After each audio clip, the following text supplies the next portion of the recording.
Sahabat Lato Cadia, ikuti cerita bersambung Manusia Harimau Marah. Selamat mendengarkan. Celakanya Sabarudin pun juga tiba di sana. "Mengapa kau kejar aku?" tanya Erwin. "Aku yang harus bertanya, mengapa kau menjauhi diriku? Adakah dosaku padamu? Aku bersedia menebus, karena aku tidak mau kehilangan kau sebagai sahabat yang paling kusayang." Dalam hati Erwin amat terharu dengan kata-kata sahabatnya ini. Benar, apakah kesalahan Sabarudin padanya? Sepanjang tahunnya tidak ada. "Tak ada kesalahan Musab," kata Erwin menundukkan kepala. "Lalu mengapa kau meninggalkan aku tanpa berkata barang sepatah pun? Kau sudah tahu siapa kekasih atau tunangan Sabrina?" tanya Erwin. Entah mengapa ia menanyakan itu. Sabarudin jadi terkejut. Apakah Erwin benar-benar belum tahu siapa pilihan Sabrina? Sekiranya ia tahu bahwa Sabarudinlah yang merebut kekasihnya, bagaimana? Ia tak sanggup berterus terang kini. Padahal tadi ia bersedia melepas Sabrina demi kebahagiaan sahabat yang pernah amat berjasa pada keluarganya dan pada dirinya sendiri. "Apakah kau bersembunyi karena sangat kecewa, "Tidak. Mengapa harus kecewa? Aku yang salah. Aku tak tahu diri." Sedih sekali hati Sabarudin mendengar jawaban sahabatnya. "Adakah sesuatu yang dapat kubuat untukmu, "Tidak ada, Sab. Terima kasih saja untuk budi baikmu. Aku tak kekurangan atau membutuhkan suatu apapun. Hanya satu yang kupinta. Katakanlah, aku pasti akan memenuhinya kalau aku sanggup. Kalau kau sudah tahu siapa kekasih Sabrina sekarang, tolong beritahukan kepadaku." Untunglah Erwin tidak menunggu jawaban. Ia malah berkata, "Sudahlah, kita sudah bertemu. Antara kita tidak ada apa-apa. Aku pergi diam-diam hanya karena aku mau menyunyikan diri. Tak ada sebab lain." Sabarudin merasa amat berdosa. Ia tidak juga mau berterus terang. Ia tak sanggup untuk itu. Ia mohon diri untuk pergi dengan perasaan dan hati yang kacau balau. Ketika tiba di pintu, Sabarudin berhenti dan menoleh pada sahabatnya. Tak kuat ia menahan pertanyaan. "Kalau sudah kutemukan atau ku ketahui siapa kekasih Sabrina itu, apa yang harus ku perbuat, Tak ada apa-apa, hanya tolong sampaikan kepadaku. Akan kau bunuh dia?" Sabarudin benar-benar sudah tidak mampu menyembunyikan keingintahuannya. Bukankah dirinya sendiri yang langsung terlibat?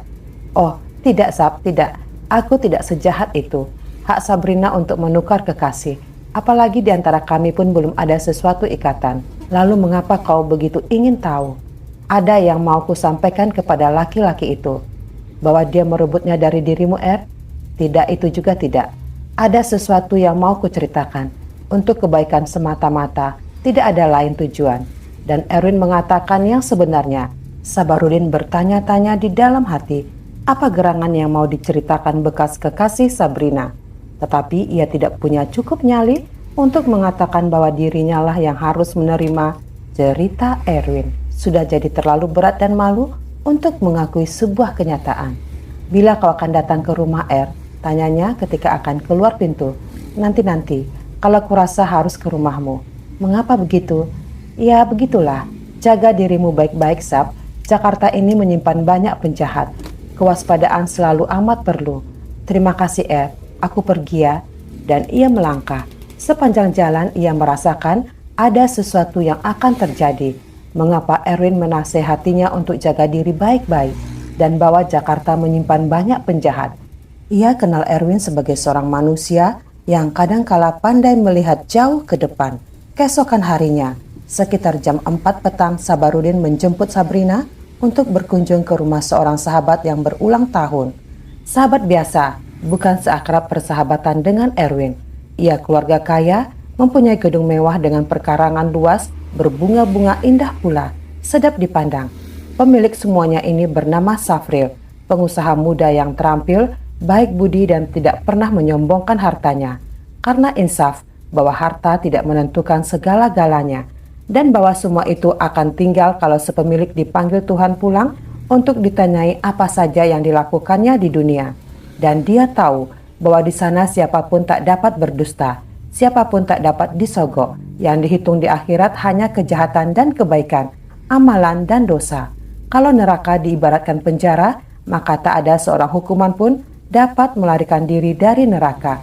Berbeda sekali dengan di dunia, banyak terhukum bisa lolos dari penjara. Safril percaya akan adanya neraka, sepercaya pada adanya surga yang diperuntukkan hamba Allah yang saleh dan banyak beramal. Banyak kawan-kawan Safril hadir dalam pesta kecil yang diadakannya. Sabarudin memperkenalkan Sabrina pada suami istri Safril dan kenalan-kenalan yang ada di sana.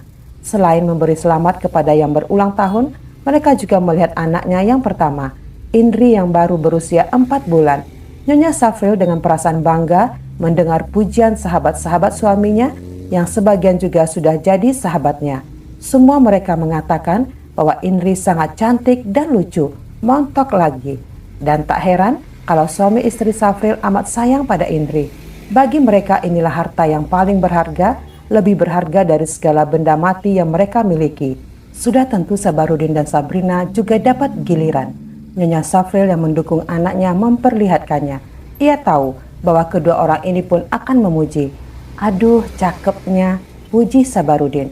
Ketika Sabrina melihatnya, mendadak ia dimasuki suatu keinginan yang belum pernah dialaminya. Kedua matanya menatap bayi 4 bulan itu. Ia menelan liur karena mendadak merasa haus. Haus yang lain dari biasa. Ia ingin darah.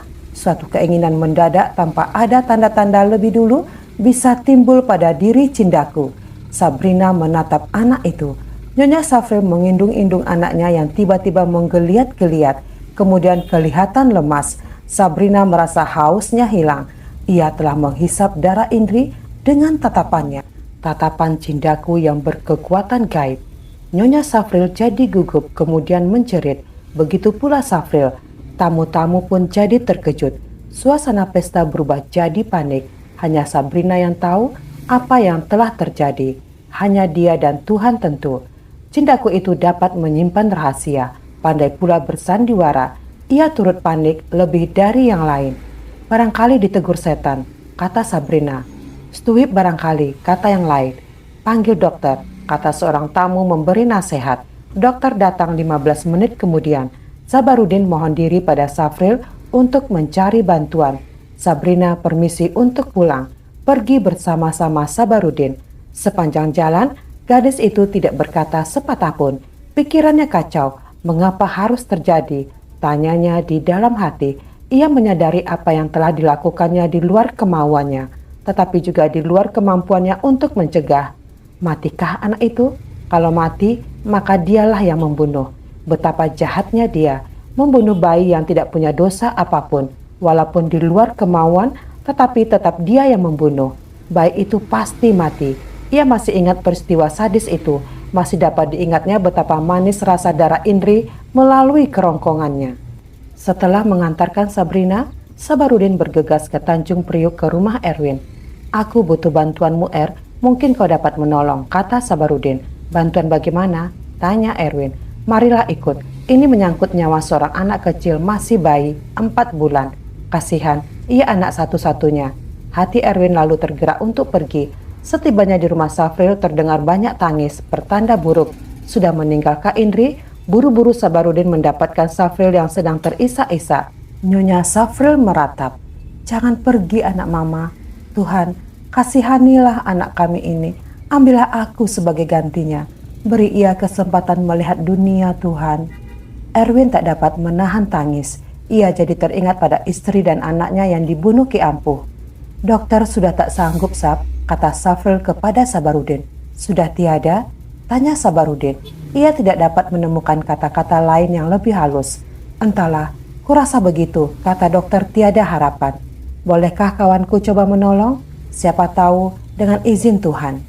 Aku tak tahu lagi apa yang harus diperbuat, Sab. Bolehkah kawanku mencoba? Erwin sedang memperhatikan bayi yang cantik, tetapi sudah pucat hampir bagaikan kain putih. Tanpa memberitahu apa-apa, Erwin azan dengan suara merdu, tetapi juga dengan pipi dialiri air mata. Erwin memuji kebesaran Tuhan. Semua yang hadir melihat Erwin menangis.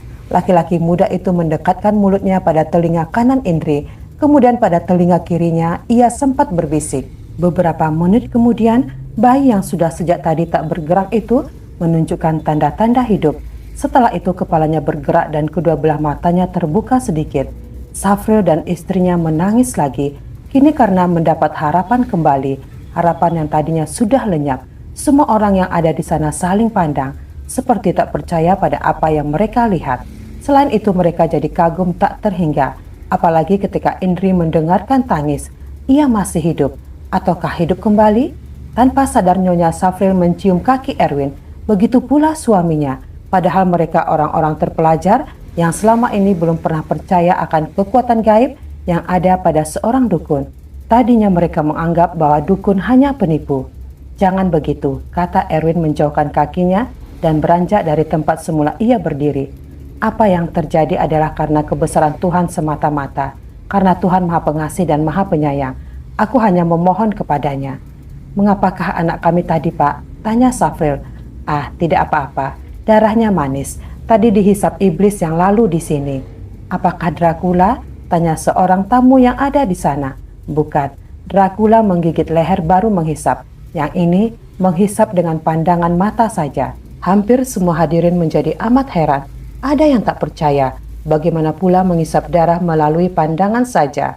Hanya 2-3 orang saja yang pernah mendengar kisah begitu. Di Tanah Minang orang mengenal istilah palasi. Kerjanya memang masuk ke rumah-rumah yang ada bayinya. Kebiasaannya menghisap darah bayi. Palasi hanya menghendaki bayi di bawah umur 2 tahun. Rata-rata orang kampung takut sekali pada palasi. Kalau di dalam rumah ada bayi, palasi itu sama saja rupa dan perilakunya dengan manusia biasa. Jadi tak dapat dikenali, yang ada hanya palasi perempuan. Ada di antaranya yang berpura-pura jadi dukun beranak. Mendengar dari Erwin bahwa darah bayi itu diisap iblis yang lalu di sana, maka tak seorang pun menduga bahwa iblis itu berupa manusia. Iblis yang lalu atau datang ke sana tadi tentunya tidak kelihatan, sama halnya dengan setan. Safril amat berterima kasih pada Sabarudin. Tanpa dia tentu Erwin tidak akan ada di sana dan Indri tidak akan tertolong lagi. Berapa harus dibayar kepada dukun itu? Tanya Safril berbisik kepada Sabarudin. Hus, jangan didengarnya. Dia akan tersinggung. Dia bukan dukun yang memasang harga untuk pertolongannya, kata Sabarudin. Tapi dia telah menyelamatkan anak kami. Memang itu kesenangannya. Dia dukun, bukan profesi, tetapi suka menolong, kata Sabarudin. Semua orang jadi sangat simpati pada Erwin dan semua bertanyakan alamat rumahnya. Belum pernah mereka melihat dukun sehebat Erwin dalam usia begitu muda lagi. Dalam hati Erwin bertanya, tamu mana gerangan yang telah menghisap darah bayi itu? Masih adakah dia di antara puluhan orang tamu-tamu itu? Erwin memandangi mereka seorang demi seorang dengan tatapan mata yang redup tetapi punya kekuatan luar biasa. Kalau ada di antara yang hadir pasti akan menjerit, kemudian mengaku bahwa dialah yang menghisap darah. Semua tamu tidak tahan melawan pandangan Erwin. Semua tertunduk, tetapi tidak sampai menjerit. Suatu tanda bahwa si penghisap darah tidak ada di antara mereka. Orang itu tentu telah pergi, tetapi Erwin sengaja tidak bertanya apakah sudah ada tamu yang pulang. Ketika Erwin akan diantar Sabarudin pulang, Safril bertanya, apakah iblis itu tidak akan kembali? Tidak, ia menyangka bahwa tidak akan ada darah yang akan diisap lagi. Mereka mengerti apa yang dimaksud Erwin. Iblis itu menyangka bahwa Indri telah mati. Tetapi kalau ada iblis lain yang juga seperti iblis tadi bagaimana? Tanya Nyonya Safril penuh kecurigaan. Letakkan gunting dan kunyit jantan di bawah bantalnya, kata Erwin.